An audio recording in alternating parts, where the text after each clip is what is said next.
Hi everyone, it's Sue Plumb here to share another scrapbook process video with you. Today's layout that I am sharing was created for the Cocoa Vanilla Studio design team, and I am working with the beautiful These Days collection. I chose to work with this collection because I have quite a bit of this one left in my stash, and I felt like I hadn't really given it the attention it deserved yet, so I pulled it out and thought I might have a little play with it. Now, disclaimer, when you are watching this video, you may not realize it at first, but I actually didn't create this video at home. So I'm going to apologize because the lighting is not quite what it usually is. You might notice the color sort of varying a little bit, going in and out. Things were a little bit more difficult for me because I didn't have my supplies exactly where they were. I was actually at my sister's house for a couple of days, and I set myself up in her study as best I could because I knew I was going to be scrapping and I really wanted to record my process anyway. So getting on with what I am doing. So I had this photo of my boys that I took the day that they were heading off to their very first school disco.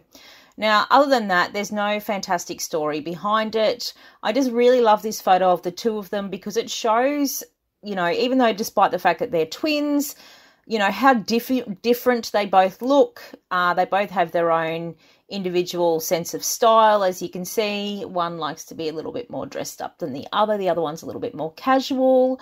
I really like the colors that were in this photo, and I thought it would work really well with this collection.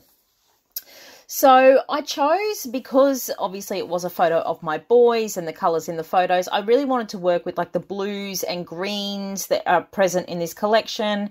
I also wanted to combine that with the wood grain because I find those wood grain papers just work really, really well as backgrounds. They just give you that nice sort of neutral jumping off point, and they work really well for masculine layouts as well. So what I wanted to do was add a little bit of depth to my page, to the background, before I went ahead with those paper layers. So I just used some white acrylic paint, which I applied with my brayer. And you can see that I've sort of run it across that sort of top portion of the page and then down the right-hand side. I already had in my mind that I sort of wanted to work in that sort of area as my focal area of my page.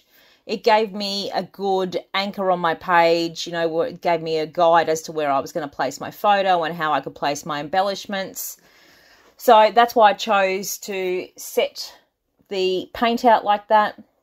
Over the top of the paint, I've also done some stamping. So I've used a brick pattern stamp there, which is just a rubber stamp that I have from Viva Las Vegas Stamps. I really love this pattern. It's a really good background pattern for masculine pages or anything that you want to sort of make a bit edgy. It also works really well with the fact that they were standing in front of a chain link fence. So I thought, yep, all of that will tie together really well. So using the brayer, as I said, to apply the paint, it's a great way to apply paint because it applies it really thinly. It takes very little drying to get it to dry. It causes minimal warping on your page. And then you can just quickly move on to the next step, which, if you know anything about me, I am not a very patient scrapper. I am not a very perfect scrapper. I just like to get it done and follow my instinct. And as I say, whatever will be, will be. So I moved on from the mixed media component of the background. You can see I'm working with the papers there.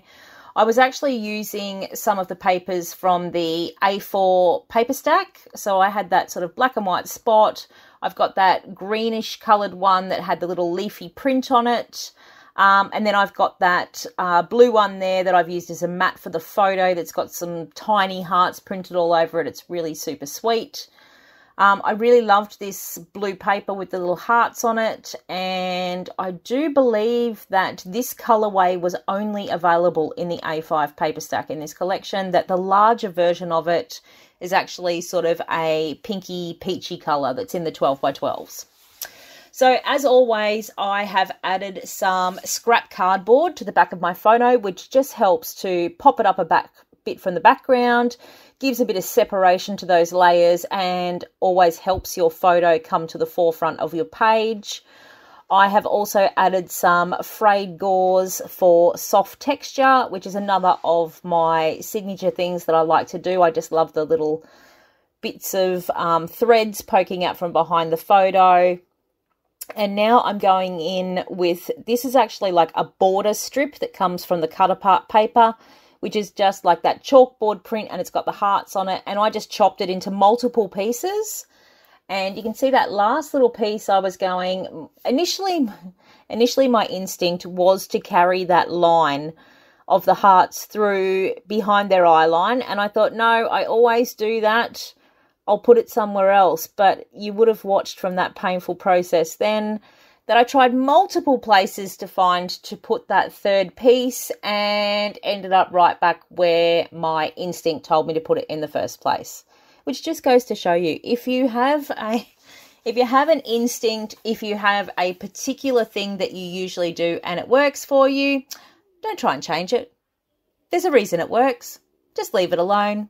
Go with what your head is telling you to do in the first place, and you'll save yourself a lot of wasted time. Anyway, here I am going in. I'm starting to use the embellishments now. Oh, one thing I didn't mention is I've actually got a grey paper doily in my layers there as well, which I've just tucked up under the top corner of my photo. So these embellishments that I'm working with, as you can see, come from the die cut ephemera pack. So I chose that little doodled frame. Now, I'm not one to usually use frames like they are supposed to be used, i.e. by framing a photo inside them. I tend to chop them up and use them in layers, and I just like to use them a bit more sort of eclectically. So I actually cut that frame in half, and I just tucked in half on that right hand side there. Because given the way I had the paint going on the page, it was going to be more weighted to that right hand side where the paint goes down the page. So I opted just to place half the frame in under the photo on the right there, just to continue that on. Now, I've also tucked in that little die cut that's got the stack of books, and I really apologise for the light here, but it's not my normal light, and there wasn't a lot I could do about it. So it was either work with bad light or don't do a process video. So I'm hoping you will forgive the light and just be happy that I did the process video. I've got that, yes, as I said, I've got that die cut stack of books there, which I thought tied in really well, given that this was a school disco. I've also popped that adorable little banner there that's got the little flags on it. I do love working with those. I'm always really happy when I see those in an ephemera pack. I do like to place them. It just gives me an excuse to sort of put some sort of like diagonal element on the page, and just to break up straight lines and so on and so forth. I've also tucked in a little butterfly at the top there, because if you know me well, you know how much I love butterflies, and I never really need an excuse for a butterfly, actually. A butterfly can go on anything as far as I'm concerned. So I am also working with the accessory sticker sheet, and I also on my desk there have the clear sticker sheet, which you'll see I go to later. Now, you can see where I'm sticking these embellishments that, you know, I wanted to embellish around my photo, but then I wanted a few sort of odd ones just sort of like cascading down the page and just trailing off, just the way that the paint had. I was sort of guided by the paint there. The fact that the paint was thicker and heavier up near the photo, but then it sort of faded down towards the bottom of the page, and I thought I would like to do the same thing with my embellishments and just sort of fade them down towards the bottom of the page as well. I've used those little Crossmark stickers from the clear sticker sheet. So I've used a couple, you can see there near the bottom, and also one up near the top. I like using these because it saves me actually drawing them by hand, but if I do run out of them, I am not adverse to stamping little marks like that on or drawing them with my hand. Now, that little wood epoxy button that I've stuck on there, what I actually did with that, I didn't want it to sit up so high off the page. So what I actually did was remove the foam adhesive that's on the back of it, which actually pops it up a little bit. And I've just used my Helmer 450, which is a nice, strong liquid adhesive. And I just put a dab of that on the back of it to hold it down on the page. Now I'm going in with some phrase stickers from the accessory sticker sheet. You'll see that I actually end up using 3 of those. I do use a lot of my elements in 3s. I can't help it. Again, that's one of those instinctive things that I really can't fight when I scrap. So you'll see that I actually end up with 3 phrase stickers on there. And despite the fact that I haven't done it already, you will see that I also end up with a little banner piece across the bottom of my photo. One of the things I do love to do when I add photos to a layout is to embellish directly on the photo. I don't know why. I just love to do it. Are you a person, tell me, are you a person who likes to embellish on your photos as well? Or do you like to keep your photo completely clear so it just stands out alone off the page? I'm very curious. I don't know why. I love sticking things on the photos themselves. Of course, in these digital days, we don't have to be worried about acid-free and ruining photos and all that sort of thing, because like with the availability of printing these days, you can just always print them again. So, okay, so I've got my T-square out now because I am adding my title. I didn't want a big title on this page. I didn't want it to sort of overwhelm a lot of the little delicate elements that I already had going there. So these puffy alphas from this collection were perfect. It allowed me just to sort of stick my title in the corner there. Just kept it sort of unobtrusive and it just blended in quite well, but you can still read it. So that's the main thing. Oh, I'm trimming up my gauze because I didn't like the way it was sitting. What else am I doing? Oh, puffy stickers.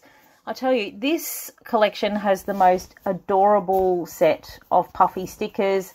I didn't add a lot because at this point I was looking at my page thinking it already had enough embellishments on it. So a lot of puffy stickers didn't make their way on there. I'm actually adding some little phrases that I'm stamping on. I stamped on the date. And then I was looking at it and it needed something else dark. My eye kept being drawn to my son's black pants there, and I thought it just needed something else a little bit heavy just to help tie in the black from his pants. So you'll see that I actually go in with another rubber stamp there, also from Viva Las Vegas Stamps. It's just got some doodle dots on it, and I actually go in with some black stays on ink as opposed to the grey that I used earlier for the bricks. And I just finished off by putting some black stamping on it. And that was about it for this layout. You can see I added handwritten journaling under my photo as well. Very simple. There wasn't a lot to say. If you have any questions about this layout, don't forget to pop them in the comments below. Thank you so much for watching, and I will see you next time. Bye.